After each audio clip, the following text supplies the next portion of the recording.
Hi guys, welcome to Patient Education series on cancer.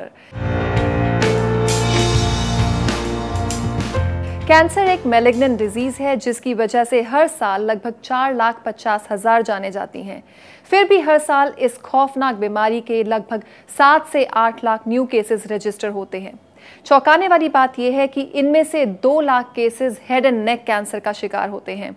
आखिर क्या वजह है कि दिन ब दिन हेड एंड नेक कैंसर के पेशेंट्स बढ़ते जा रहे हैं? क्या प्राइमरी स्टेज में हेड एंड नेक कैंसर का पता लगा सकते हैं?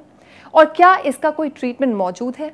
इन तमाम सवालों का जवाब आज हम तलाश करेंगे और इस तलाश में हमारी हेल्प करेंगे Metro Hospital and Cancer Institute Delhi के director renowned oncologist doctor Puneet Gupta. तो आइए उनका स्वागत करते हैं। Hello doctor, welcome to our show. Thank you. Doctor साहब, सबसे पहले हम ये जानना चाहते हैं कि हेड एंड नेक कैंसर आखिर होता क्या है? देखिए, कैंसर जब मनुष्य के शरीर में कुछ कोशिकाएं अनकंट्रोल्ड रूप से पैदा होने लगती हैं जिनका कि हमारे शरीर में कोई काम नहीं है। मान लीजिए आँख का देखने का काम करती है, नाक सूंघने का काम करती है, लेकिन जब कोई ऐसी टिश्यू, हमारी ऐसी गांठ हमारे शरीर में पनपने लगती है जिसका हमारे ऊपर कोई नियंत्रण नहीं है और जो हमारे शरीर के लिए कोई उपयोगी काम नहीं कर रही है, तो उसे हम कैंसर की संज्ञा कहते हैं। अब जो ये कैंसर है, ये आम आदमी ये सोचता है कि कैंसर सिर्फ एक प्रकार का हो गया, कैंसर है और उसकी दवाई ABCD सिर्फ एक दवाई होगी। तो ये सबसे बड़ी जो है हमारे अवेयरनेस में कमी होती है, हमारे ज्ञान में कमी होती है। हम ये आपको बताना चाहेंगे कि कैंसर एक प्रकार का नहीं होता है। साइंटिस्टों ने तकरीबन 200 प्रकार के कैंसर ढूंढ निकाले हैं, क्योंकि मनुष्य के शरीर में, एक मनुष्य के शरीर में 200 प्रकार की कोशिकाएं होती है और उस 200 कोशिकाओं की वजह से हमारे पास 200 प्रकार के कैंसर होते हैं। जैसे मान लीजिए आँख है, उसका कैंसर अलग कोशिका का होगा, जो नाक है उसका कैंसर अलग कोशिका का होगा। अब मान लीजिए कार्टिलेज है हमारे कान की, इसकी कोशिका अलग है, इसका कैंसर अलग प्रकार का होगा।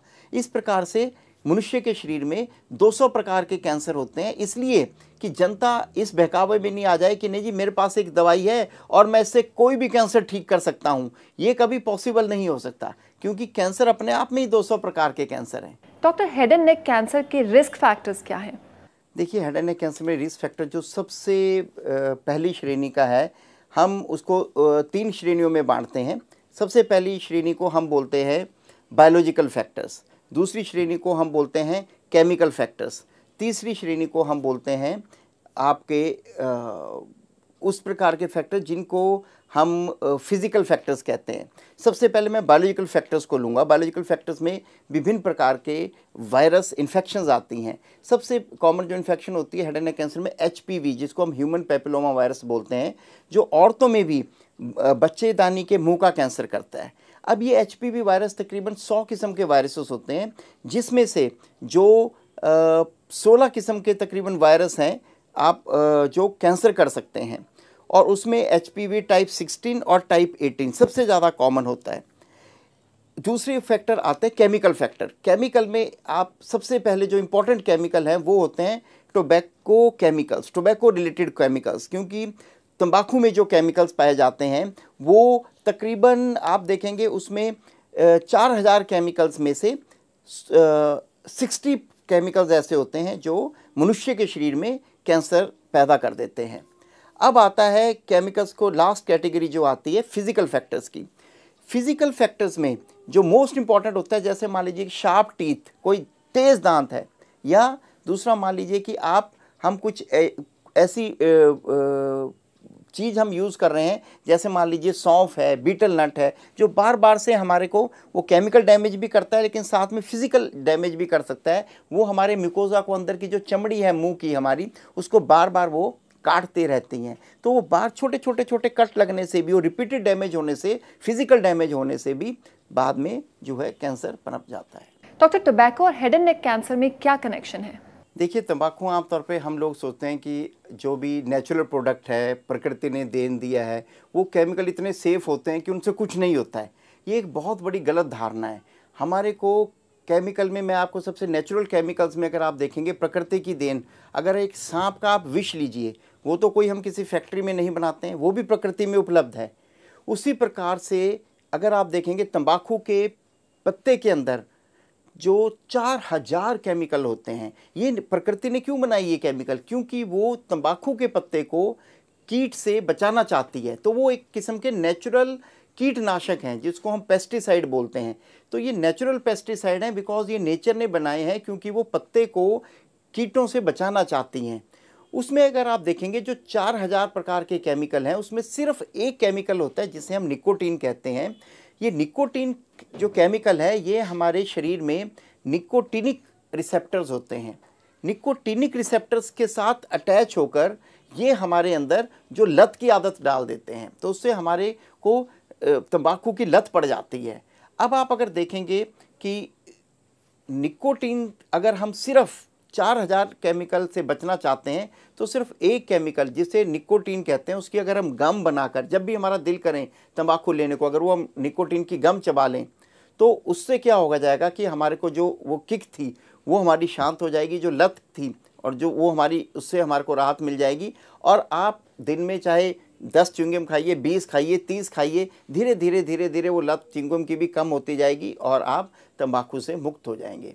डॉक्टर, आप हमें ये बताएं कि हेड एंड नेक कैंसर के साइंस एंड सिम्टम्स यानी कि लक्षण क्या हैं? वो सबसे गलत धारणा होती है, क्योंकि हम सोचते हैं लक्षणों को जानकर अगर वो हमारे में अंदर नहीं है हमको कुछ करवाने की ज़रूरत नहीं है। ये सबसे बड़ा डेंजरस काम है। इसलिए कभी भी आप लक्षण का इंतज़ार मत कीजिए। क्यों?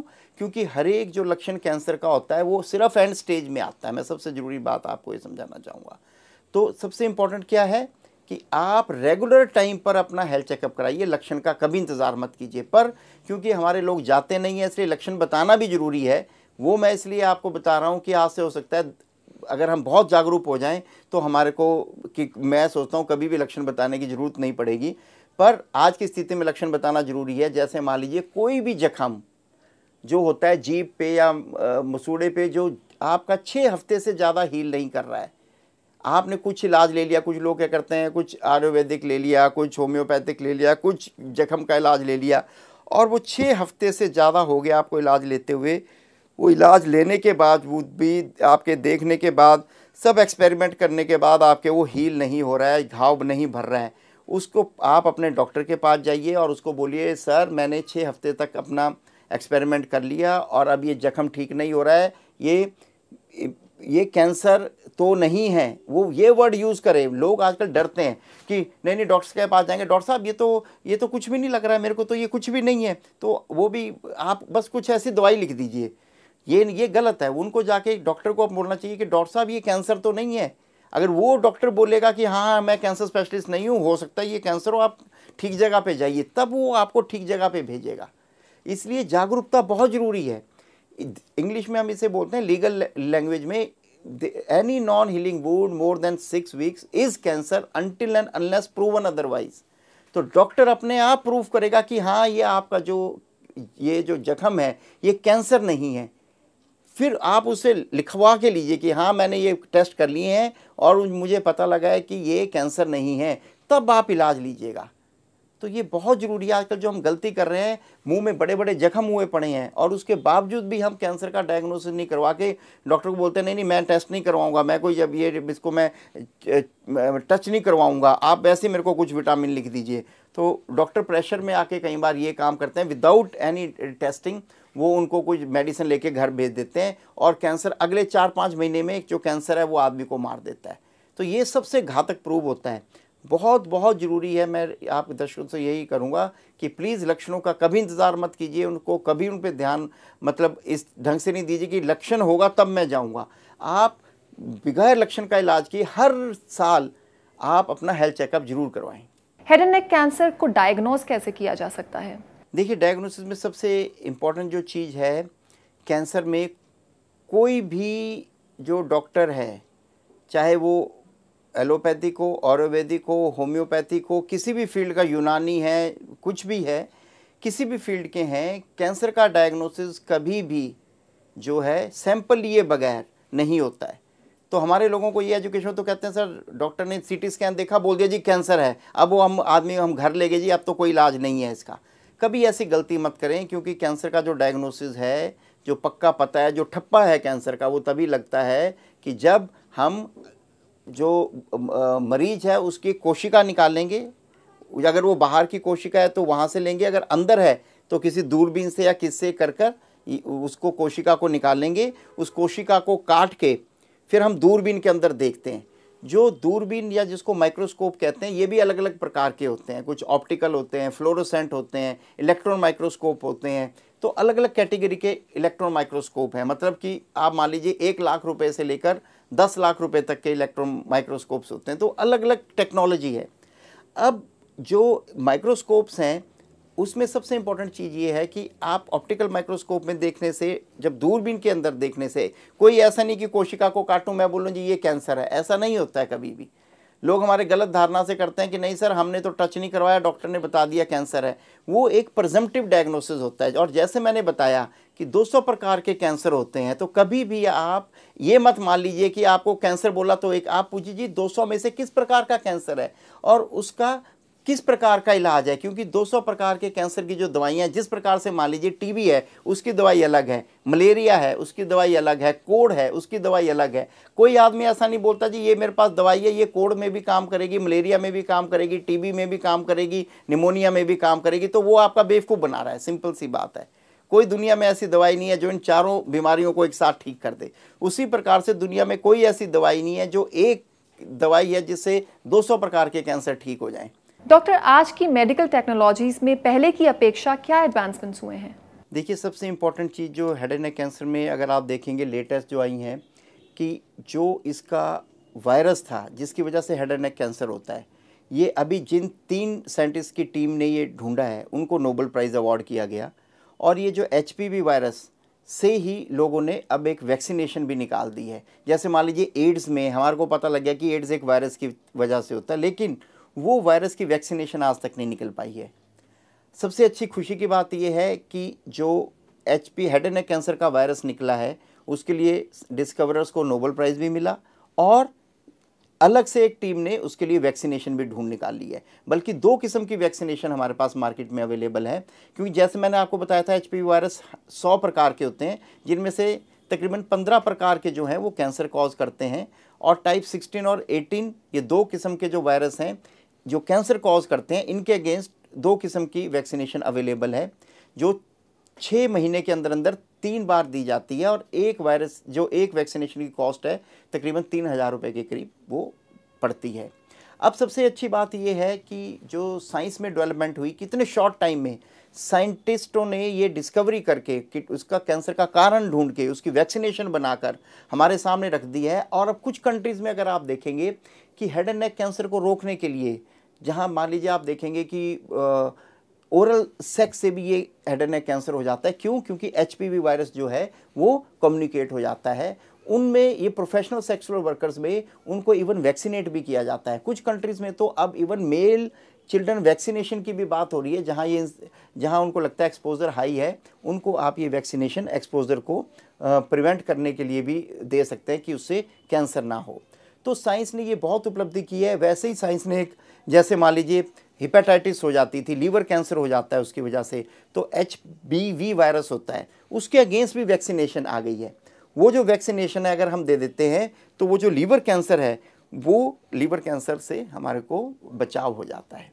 तो साइंस ने हमारे पास बहुत नई चीज़ें हमको दी। और सबसे बड़ी जो साइंस ने डिस्कवरी की है वो है जीरो कैंसर। मतलब कैंसर जीरो की जो स्टेज है वो प्री कैंसर की जो स्टेज है, साइंस ने हमें बताया है वो 5 से 10 साल तक रहती है। यही टाइम है 5 से 10 साल में जब कि government agencies, NGOs agencies, public private partnership groups जो हैं वो इकट्ठे होकर हम कैंसर को हम जीरो कर सकते हैं। अगर हम कैंसर जीरो स्टेज पे ढूंढ निकालें तो जीरो कैंसर करने के लिए कैंसर जीरो स्टेज पे ढूंढना बहुत जरूरी है। Thank you very much doctor Gupta. Head and neck cancer के बारे में आपने काफी डिटेल से एक्सप्लेन किया। आई होप इससे हमारे व्यूअर्स को इस खतरनाक कैंसर को अच्छी तरह पहचानने में मदद मिलेगी और साथ ही वो उन सावधानियों पर भी अमल करेंगे जो आपने बताई हैं। Thank you. तो फ्रेंड्स, आज हमने हेड एंड नेक कैंसर के रूप से आपकी पहचान करवाई है। नेक्स्ट एपिसोड में कैंसर से रिलेटेड एक नए पहलू पर बात करेंगे। Till then be safe, be alert and guard yourself against cancer, क्योंकि हमें आपकी फिक्र है।